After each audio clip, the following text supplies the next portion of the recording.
Well, hi there. I'm Josh Elledge, the Chief Executive Angel at SavingsAngel.com, and welcome to the Savings Angel Show. I'm podcasting to you from my adopted hometown of Orlando, Florida. Now, I'm an extremely busy consumer expert, money-saving advocate, syndicated newspaper columnist, and that guy that turns digital entrepreneurs into media celebrities with UpendPR.com. I love what I do, and I can't wait to introduce you to my guests today. So that's why in today's episode, I'll have why changing banks is so stupid easy, you need to stop avoiding it, especially if you don't really care for your current bank, and a lot of us are in that bucket. I'm going to have a quick interview with my friends over at USAA. We're going to talk about changing banks.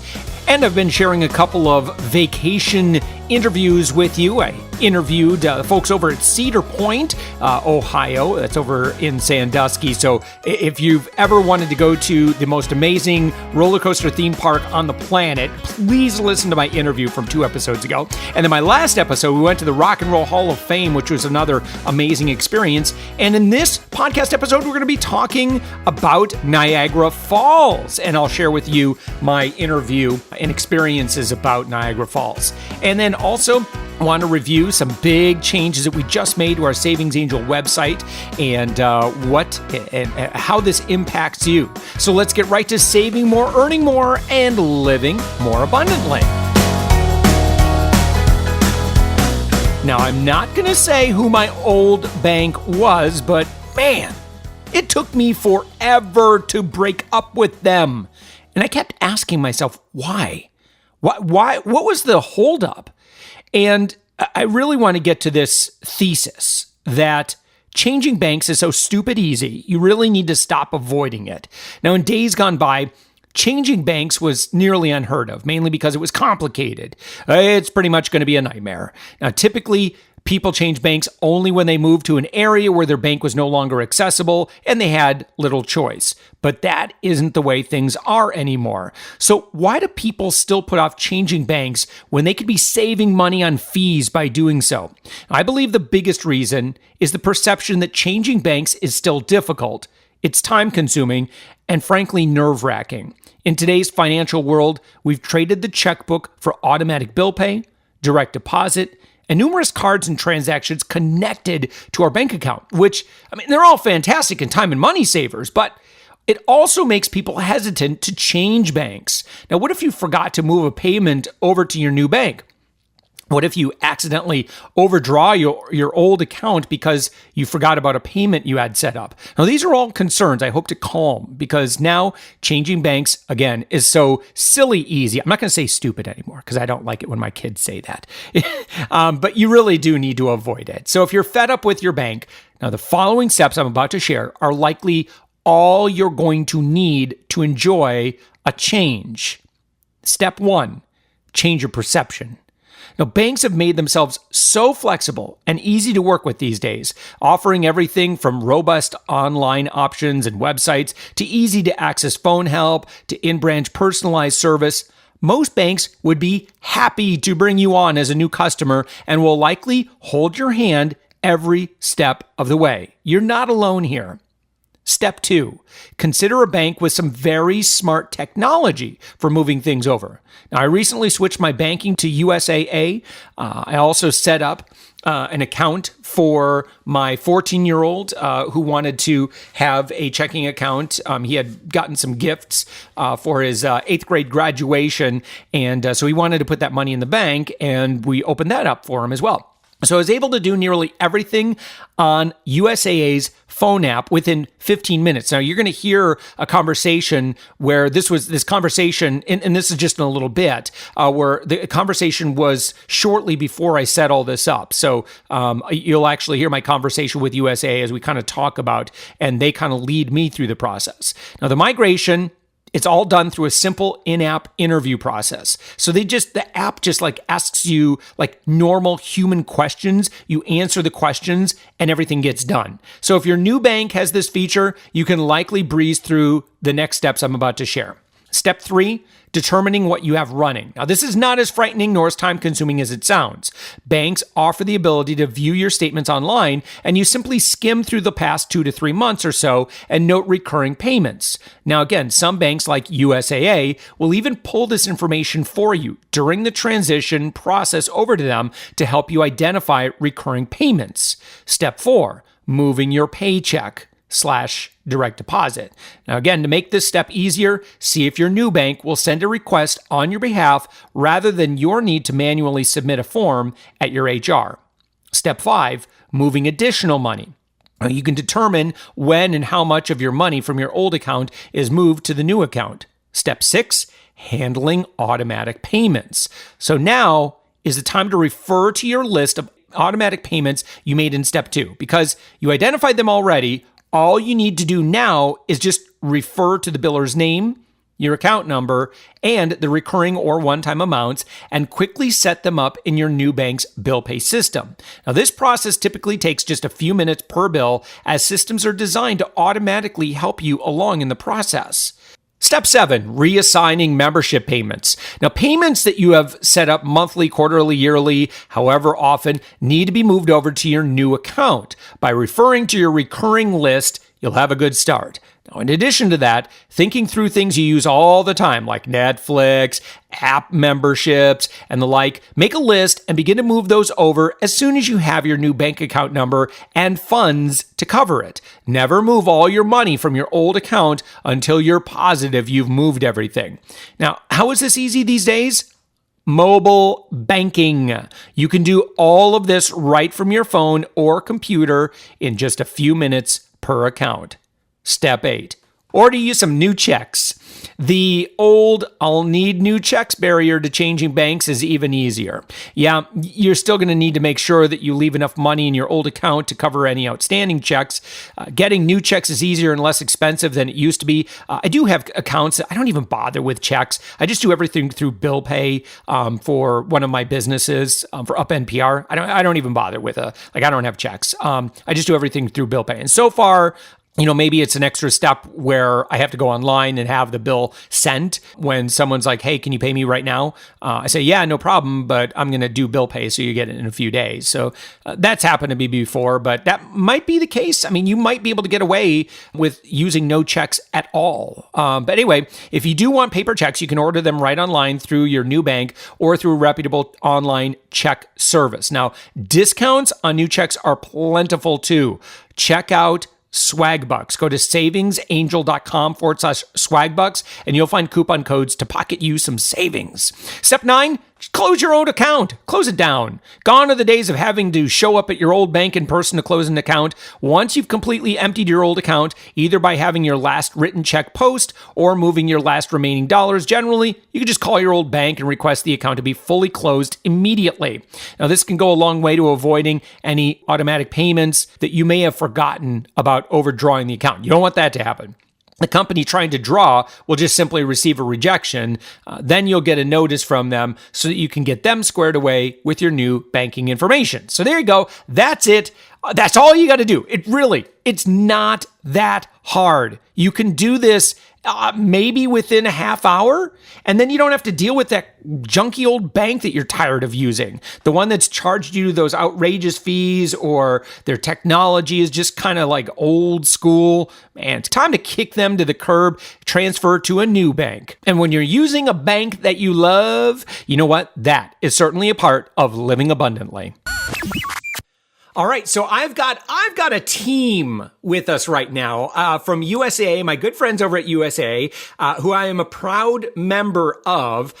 We actually wrangled together a team of minds to kind of talk about changing banks and how USAA actually handles this, because it's an interesting subject and it's one that is attached to life events, and it's a major one.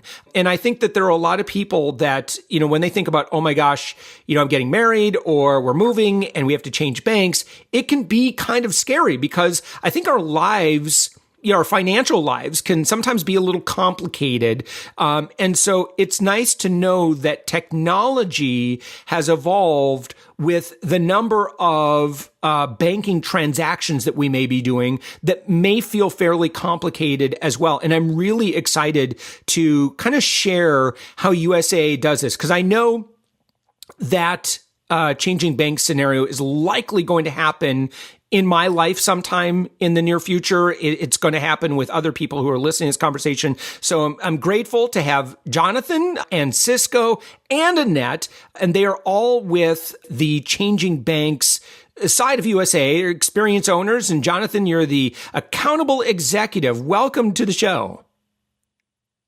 Thank you. Thank you. Thank you very much. Now, I'd love to start off, as I always do anytime that I have USAA on the program, in just kind of sharing who USAA is and who is USAA for. So I think USAA, first and foremost, is a financial institution that focuses on banking and insurance needs primarily for our military members and their families.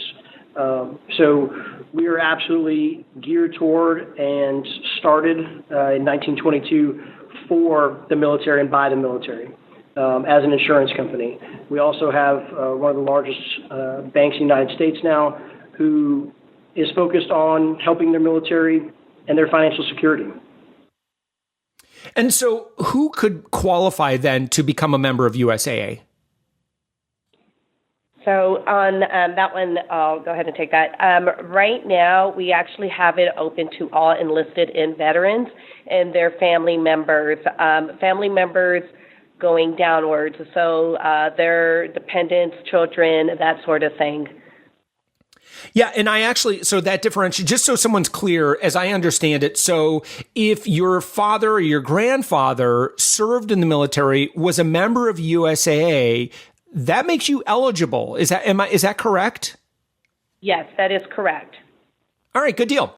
In terms of now, if someone is banking, now I know that a lot of active duty military families love banking with USAA because it kind of fits that lifestyle.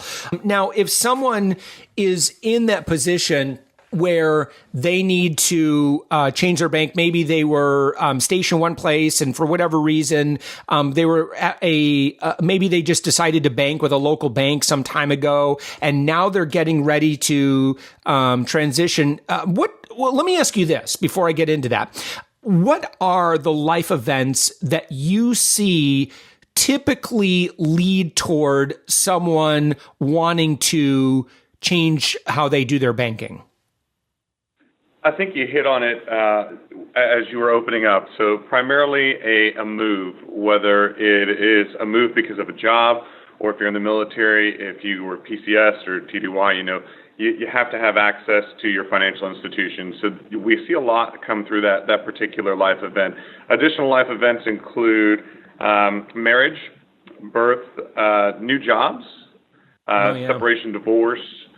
As our military members are separating from the military and making the transition from the military lifestyle into the civilian world, it comes time to always open up that portfolio and make sure that your finances are in order. And a lot of times we see a lot of transition when those life events occur.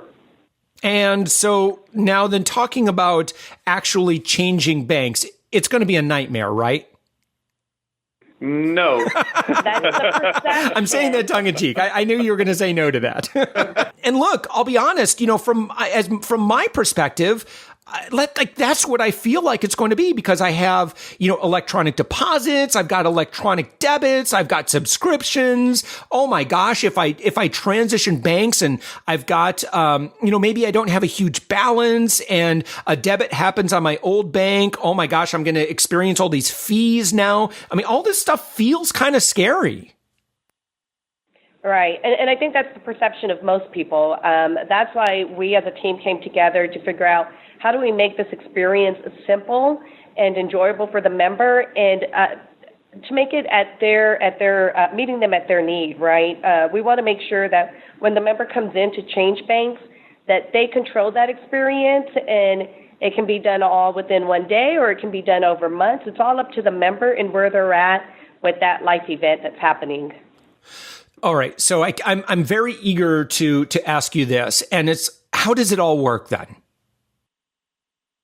So the Changing Banks experience starts, let's just say, at the life event.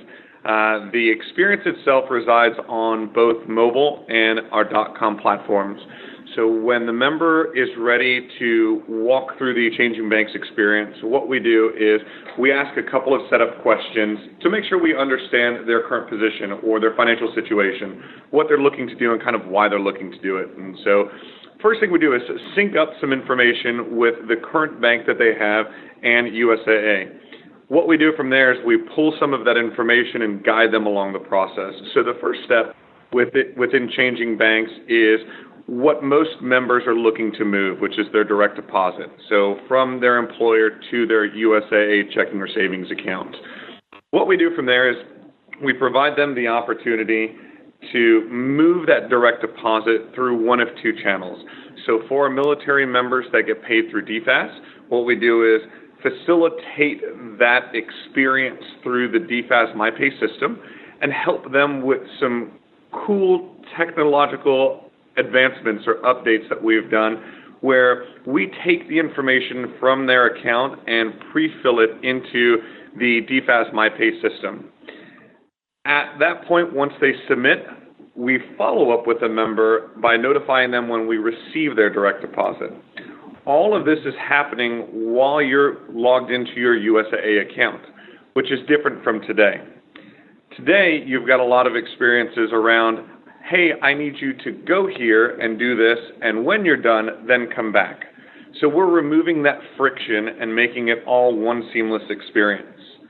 If the member is a civilian, then what we're looking to do is capture as much information about your employer and provide you the opportunity to send that direct deposit form directly to the employer. How? As long as you provide us with a valid email address, we'll send that directly to them. Again, removing that friction. So we don't set the expectation of, I need you to go contact your employer, here's the information you need to put on the form, and turn it in at your convenience. Again, we're removing that friction and speeding up that time to help you really gain the benefits of your USAA checking or savings account. The second element that we move into after you're done with your direct deposit is transferring money. So the second fear that many members have is, okay, you've got my direct deposit set up. I know it's going to take some time, but what do I do in the interim? I've got an account or shell of an account that may or may not have funds. What we do is facilitate the connectivity between your old account and your new account. So that way, if you're ready to move some money, whether it's a couple dollars or a couple $100, it's at your leisure. You tell us how much, when, and where you want to move it to. The last portion of it is, to your point that you had made earlier, is you've got a lot of debits coming out of the account or subscriptions coming out of the account.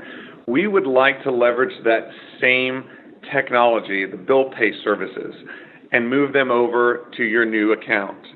How do we do that? Well, we take a look at some of the transactions that you've made over the past 45 days, and we present them to you.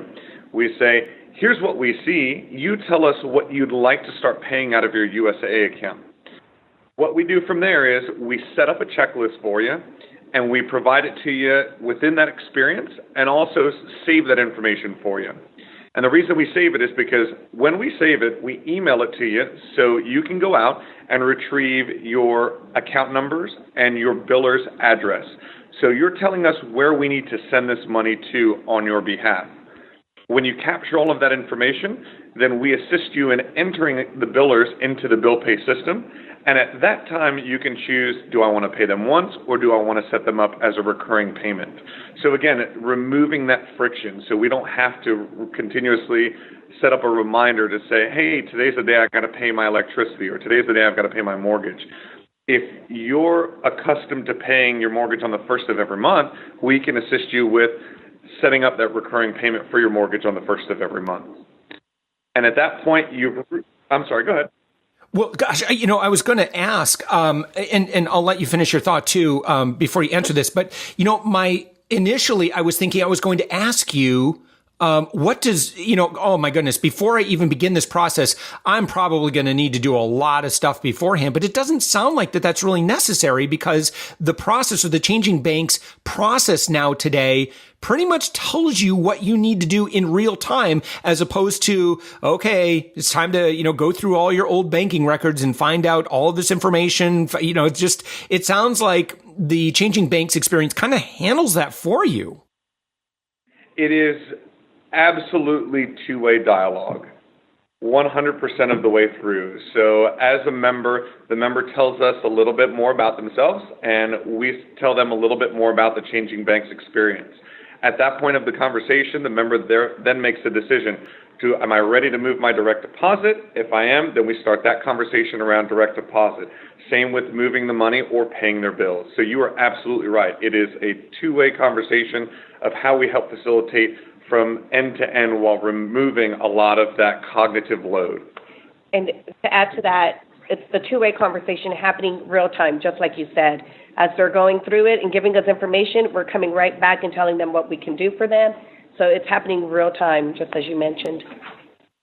Now, you may not be able to answer this. I'm going to ask anyway, and you can defer if you need to. But in terms of innovation, it feels like this is a unique or new experience for me. So again, you may not know what other banks are doing or can speak to that, but this does feel like a new experience I've really never heard of before. Is USAA blazing new ground here? I think the answer is absolutely. So obviously I can't speak to other institutions and companies, but I can tell you that we've done our research, our competitive research as well. And the most, and I'll use air quotes here, robust solution we've seen for any kind of changing banks is literally someone giving a checklist saying, go change your direct deposit with your employer, move your money, and here are your account numbers. So that is about the most robust. So I would absolutely venture to say we are first in industry to provide a solution and experience like this. And it's all member-centric. As Cisco was stating a minute ago, we're having that two-way conversation.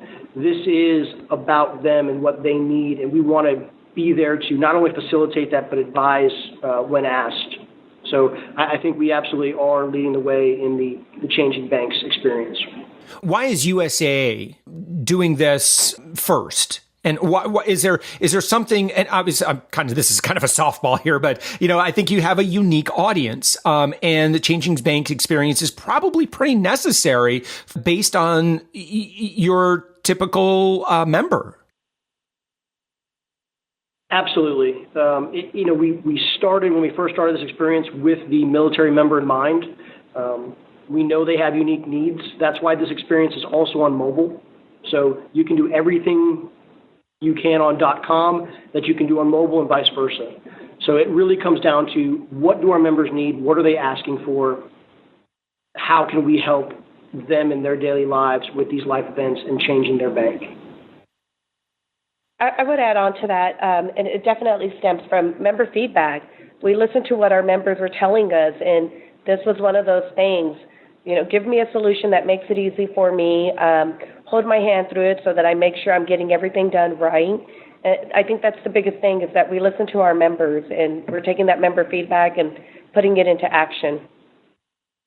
Last year I had the opportunity to actually visit USAA's campus, and the one area I think everybody's always really impressed with. There were a couple of other military bloggers, personal finance bloggers, and podcasters that I was with, and the USAA Labs it's every bit as kind of like Muppets, Bunsen and Beaker, and they're just like all this cool stuff that's being innovated and created there. USA kind of has a reputation for developing a lot of technologies first, and I know that's a little bit outside of this conversation, but that's why I'm a very proud member. Is not only do I get very great customer service on all lines of service that I have, but it just seems like we get to experience new technology before other institutions make them available. So it seems like kind of like a core philosophy that we're really focused on R&D at USAA. We are. I would agree with that. I think it really stems to Annette's point of what are our members telling us they need and what are their wants and how can we best facilitate that. And we know we have to be innovative and try new things and really meet them where they're at. The whole deposit amount, being able to take a picture of a check and having it be in your bank account the same day or immediately in some cases. We created that. We have the patent for that. And that was solely because we have so many military members that aren't next to a bank, that are TDY, that are deployed, that are PCS, whatever the case is, that need to deposit a check and can't get into a financial institution. So that is absolutely an innovation that came from member need. I would say changing banks is along those same lines. It's so funny because that's commonplace now. Like a lot of people do that when it comes to, they don't have to go to the bank to deposit a check. They just use their mobile app and they take a picture and boom, it's deposited. And I was like, USAA created that. It's pretty exciting to be able to experience a lot of these things before anybody else. How can people take a look at this, whether or not they're a member of USAA? How can people experience the USAA Changing Banks experience? How can they get started in the process? And again, experience something that's beyond just a sheet of paper that says, okay, now you got to gather all this. Like, how can people see this for themselves? So for those that are members, if they log on to the mobile or .com, right now it is available to most of the members already that have an existing checking account. There are some banners there on the sites that will show the member the changing banks option, and you can find it in the more services at the bottom of the account page itself. For those that are not members yet, there is an FAQ page that is out there on .com that will give them some information to tell them a little bit of what it's about, and then once they become members, they'll have access to it. Great. Good deal. Well, Jonathan and Annette and Cisco with USAA, you guys are at the helm of the experience that members have in banking with USAA. I want to thank you so much for kind of unveiling to our audience this really amazing technology. This is really groundbreaking stuff in terms of innovations in banking. So thank you so much. Thank you. Thank you. Now, I want to thank the team over at USAA for this conversation, and I hope this was helpful and just kind of, again, giving you power to know that you should never be held hostage to a bank that you don't like. And so you have all the information you need now at your side, ready to do this. And again, thank you so much to USAA for sponsoring this session in this podcast episode. I really do love USAA. And in fact, one other bonus that I got was that when you're a member of USAA, and again, this is if you qualify, if you know someone who qualifies, this was awesome. I actually just flew up to Michigan for 4th of July. So it's just my daughter and I. So we flew up there on Allegiant Air, got a really great deal. But man, you talk about no frills, and you gotta, you gotta pay extra for everything. So you can bring a backpack or something like a laptop bag that'll fit under the seat, and that's all you get. If you want to use the overhead bin, you got to pay extra for that. And in fact, the stewardess walked down the aisle and she's like, "Hey, you want anything to drink?" I said, "Yeah, a little cup of water would be cool." And so she hands me a cup of ice, and then she also hands me a bottle of Dasani water. I was like, "Hey, wow, fancy." And then she's like, "Oh, that'll be $2." And look, I want to let you know that I'm like not a super cheap person. Like I really, really love knowing how to work stuff. Like I love getting upgrades. I love getting discounts, but I'm not cheap. But honestly, I wasn't that thirsty, and I'm not going to pay $2 for a bottle of water. So if you're ever in that position where somebody does that old kind of, they don't tell you the price, they just kind of put it in your hand, and they're like, "Okay, now you got to pay me $2. Don't be afraid to give the water back. And I, in fact, did. I said, "No, I didn't know that. No, thank you." And I just handed it back. No harm, no foul. Anyway, we did get a super inexpensive round trip flight. But what I was going to share was that, so we had booked a rental car using Hotwire, which got a great deal on that. And then when I showed up, I mentioned to the gal who was helping me out at the counter that that I'm a member of USAA. And she goes, oh, well, we've got a discount for USAA members. You can have any car you want on the lot for an extra $16 a day. So this is where I say, this would be an example where I'm not always cheap, because I thought, oh man, any car for $16? Okay, it's a little bit of a splurge, but hey, that's just 8 bottles of water on Allegiant Air, so why not? So I said, well, why don't you just pick something for me, pick something fun for me? And so she goes, oh, I got something for you. And so we go out and we look, and it's a Camaro SS, which that car has a lot of power. Doesn't have a lot of visibility in it, but man, that was fun to drive. So again, another thank you I want to give to USAA and to Budget Rent-A-Car also, who worked out the discount, which was pretty sweet. Before getting to my interview with Angela Bertie about Niagara Falls, I want to remind you to take advantage of all the deals available over at Swagbucks. Now, whether you're just out and about at home or taking off on vacation, I highly recommend you check savingsangel.com/swagbucks for all of the money-saving opportunities you can grab. You should not be paying full retail price for anything. There are discounts on pretty much everything you spend your money on. I just want to make sure you get it. And when you're using Swagbucks, you get savings on top of savings, because not only do you get the discount or the coupon code, but you also get cash back just for using Swagbucks. So that's why we're big fans of Swagbucks over at Savings Angel. So we're with Angela Bertie, who's the Public Affairs Director for the New York State Parks here in Niagara, and Andrea Zopp, who's the Communications Director with Destination Niagara USA. What a great place for families. Am I right? Absolutely. Definitely, I would say. The best, yeah. You know, Orlando's great. Yeah. Don't get us wrong.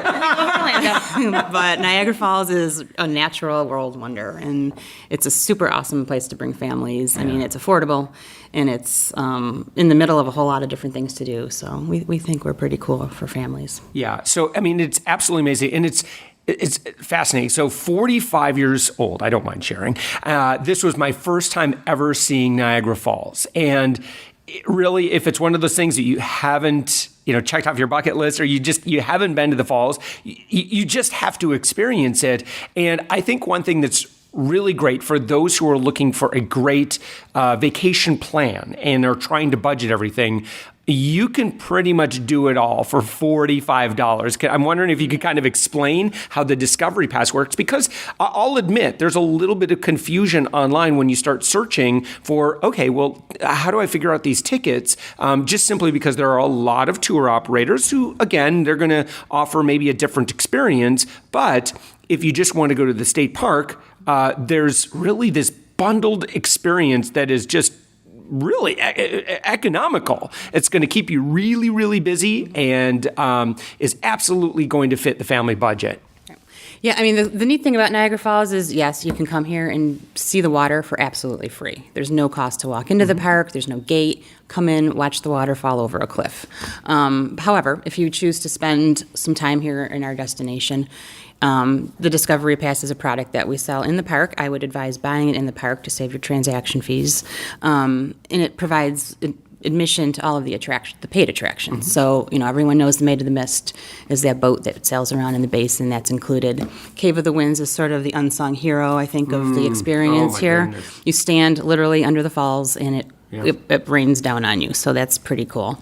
We have a trolley system that works within the park. There's a movie, there's an aquarium, there's a discovery center. So there's at least, I think, 2 good full days of activities for $45 for adults and $38 for kids. So it's, you can't beat that. It's a savings of about 30% off of the a la carte rates. So we advise people to use the Discovery Pass. Yeah, absolutely. Okay, so just to review, a lot of people like to make plans online ahead of time, but and I would recommend this too. Don't buy your Discovery Pass until you just show up. Yeah. And you're not going to sell out, right? We never sell out. There's no, and we're working on trying to get a little more visitor friendly. We'll be having some time ticketing next year, things like that people are used to when they go to attractions. But right now, we are pretty low maintenance. We buy, you buy your tickets right here in the park. The Discovery Pass is available in the park. For official information about our park specifically, it's www.niagarafallsstatepark.com. niagarafallsstatepark.com. And I'm wondering if, Angela, you can kind of explain, I think particularly in Maid of the Mist and then the Cave of the Winds, exactly what people experience. Like, how does it work? Yeah. Maid of the Mist is simply, and not simply, it's pretty spectacular. It's a boat that you sail into the basin of the Horseshoe Falls, which if you all know the falls, it's the big round one that looks like a horseshoe. And on any given day, there's just mist and water, and it's just the most spectacular experience. Rainbows and seagulls, and, you're literally in the midst of it. Oh, yeah. So that's something that's iconic. It's the blue raincoats that everybody knows. Princess Diana rode on the boat. All the celebrities come, they ride on the boat. Yeah. In addition to that, here we also have something called the Cave of the Winds. It's not a cave. People kind of freak out. They don't like caves. It's actually a series of decks that are built each season, actually, because we get so much ice in the Niagara River. We have a crew that disassembles these wooden decks and rebuilds them every year. And it's basically you walk down into the Niagara Gorge and you walk back up to the brink of the falls where it collapses down onto the rocks. And you're in the gorge, you're in the water, you're in the river. Here at Niagara Falls, USA, we are immersed in the nature of the falls. Yeah. A lot of people here in Western New York say, "Oh, go to Canada, it's better." They have a wonderful view because they're looking at us, But here we get you right next to it all, and you feel it, and you're immersed in it, and that's what I think makes us special. Canada's wonderful, truly, but here, if you're looking for that really up-close and personal experience, this is the place to be. Well, I think the one thing that's really wonderful is that, and again, I can't speak for Canada because I haven't been there. My daughter just turned 18. It was going to be impossible for us to get, travel accommodations or travel things taken care of to get passports. But for being here on the U.S. or the New York side, there's so much nature and beauty, and we're a state park, not a casino necessarily, right on the water. So that was rather remarkable. Well, the thing, too, that's special about our park, it was, we say it's designed by Frederick Law Olmsted. It was actually envisioned by him. He sort of came here at the request of the people back in the 1800s who said, this is a special place, we need to preserve it. Hey, Frederick, come on up and take a look. And he came and looked, and he said, this needs to be preserved, and this is what I envision, and this is what I think should do. And then he left, and he went on to bigger things like Central Park. And but we took his design theories and practice, and we're using them. And, if you come here, you won't see a ton of colored flowers. We use native plantings, and, tulips or begonias. Those are not native to Western New York. So we do try to keep true to who we are and who we've always been. Yeah. Well, the state park is beautiful, and it looks like there's a lot of construction that's being done as well for new phases of development. Can you give us a sneak preview of what that is? For the past 5 years, it seems like forever trying to work amongst it all, but we've been undergoing a $70 million restoration of the park. We get 8 million visitors a year. They tend to cause some wear and tear. So the governor of New York State, Andrew Cuomo, was good enough to see that this is a special place that needs to be sort of put the shine back on the jewel. And so he's invested $70 million to do just that. We're in the final phase. The last thing that we're going to be finishing up later this year is the new Cave of the Winds experience. So we talked about the Cave of the Winds and down in the river, but up above now you'll be able to sort of go through an experience and learn more about why Niagara Falls is important in its place in the world. Alternating current was created here. The idea of state parks was created here. So there's a lot of history that goes with why we're here. It's more than water falling over a cliff. Yeah.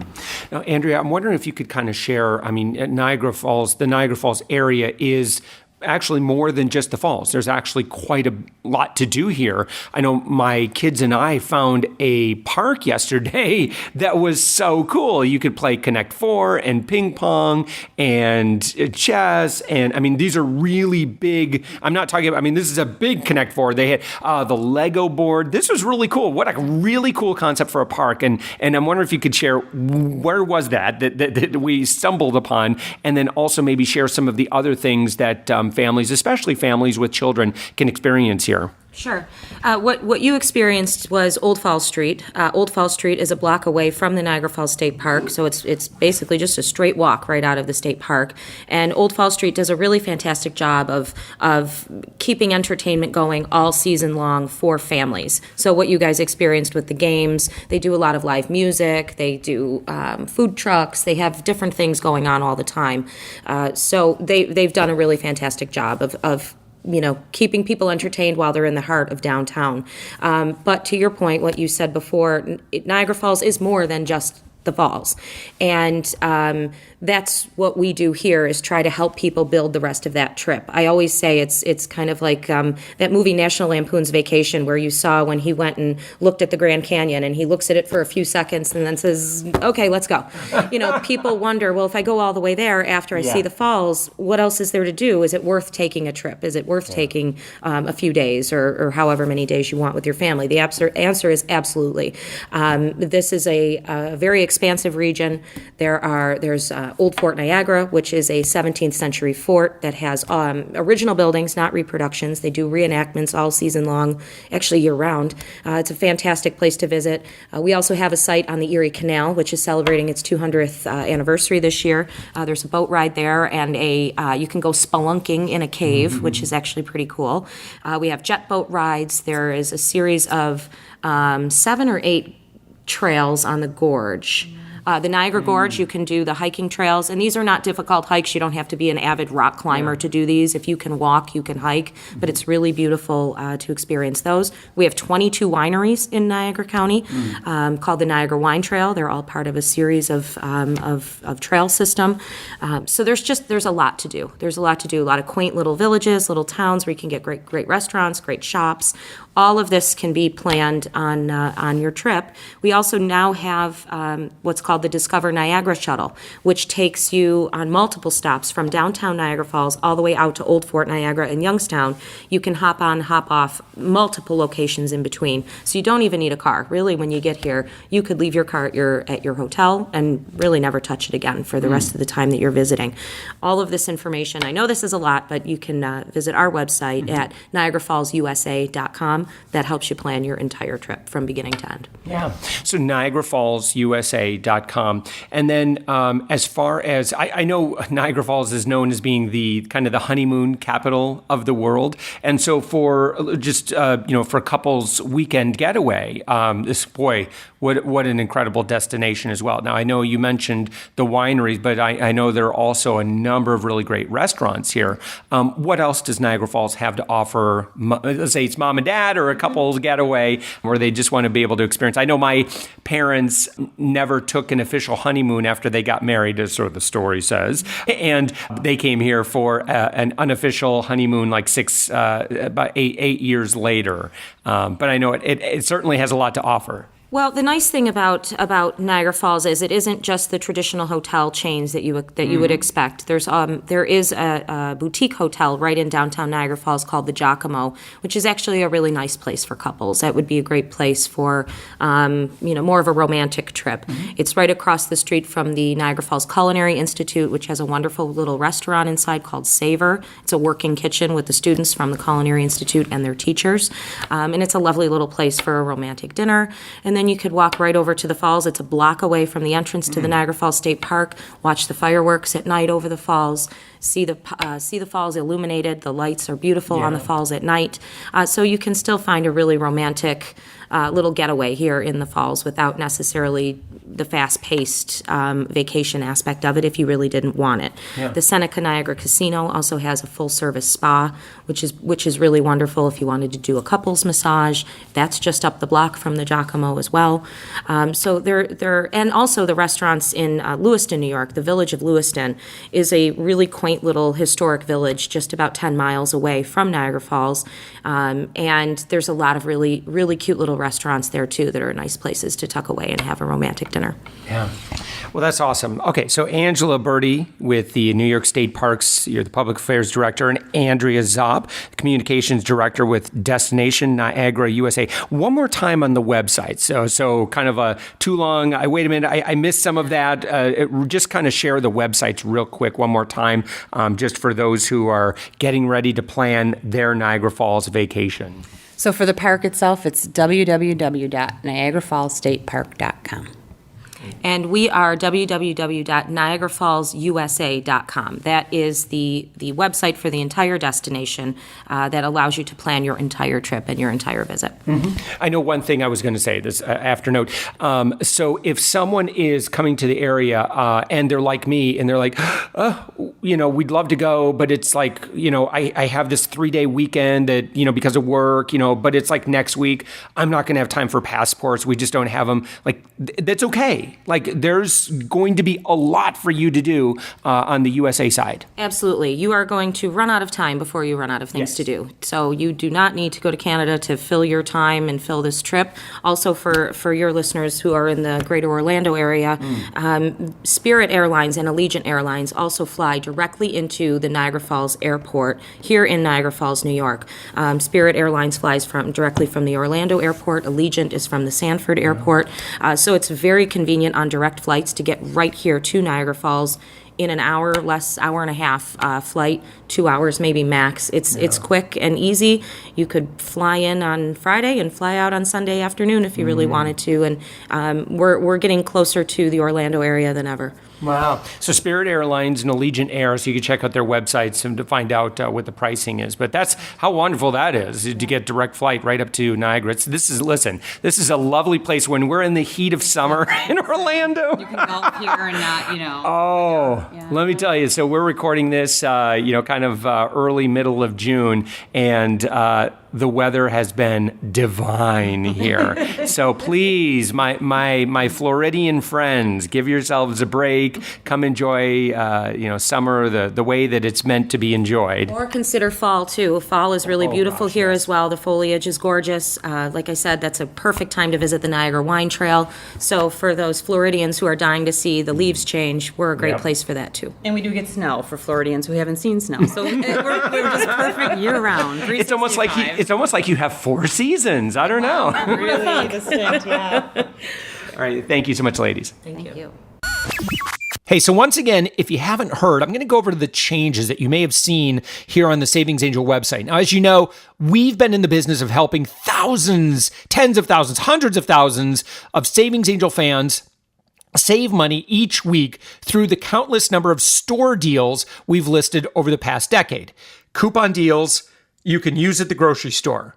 But the time has come that we need to say goodbye, farewell, auf Wiedersehen, adieu to you and you and you on all of the weekly coupon deals over at Savings Angel. It's a bummer, but there's just really not the demand that there was, say, 4, 5, 6 years ago. And we really need to make sure that we're spending our time focused on the things that people really want.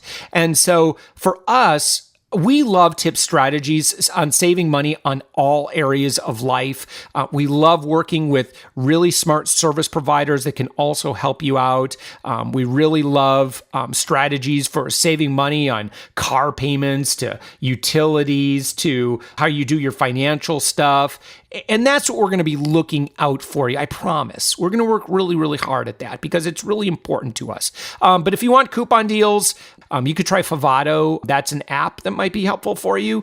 But other than that, really the best thing is I think that if you can just search a good coupon database, making sure that you're buying your sale priced items, that's going to be really, really important. And, if you can find a match, if you can stack a deal, obviously that makes a lot of sense. But I want to let you know that, that it's been a great honor to do that work. But I'm really excited about the work that we're going to be continuing to do on your behalf to teach you all of the tips, tricks, life hacks, etc., to get discounts, upgrades, and hookups on everything that you're spending your money with already so that you can live more abundantly. Now, if you've loved hearing everything on this podcast, if you could take a second, and it won't take you more than like 30 seconds maybe, just leave a 5-star review on iTunes. All you have to do is just go to savingsangel.com/iTunes. That'll open it up, leave a review. And when you do that, automatically, it's like, boom, like it's magic, and 100 more people at a minimum, just for you clicking that 5th star, will see our podcast. So you are helping to share this message of abundance with more and more people. So as always, if you have any specific questions or something you'd like to hear me talk about, you can drop me a comment in the podcast feedback. Just write me on our Facebook group. That's totally cool too. Or you can call my podcast hotline. The phone number is right now, you can write this down, 407-205-9250. Don't be scared. It's cool. You can leave a message. I'll answer your question, write you back, or with your permission, I might even share your question or story with others on this show. With that, have a wonderful week full of saving more, earning more, and living more abundantly. And thank you so much for listening.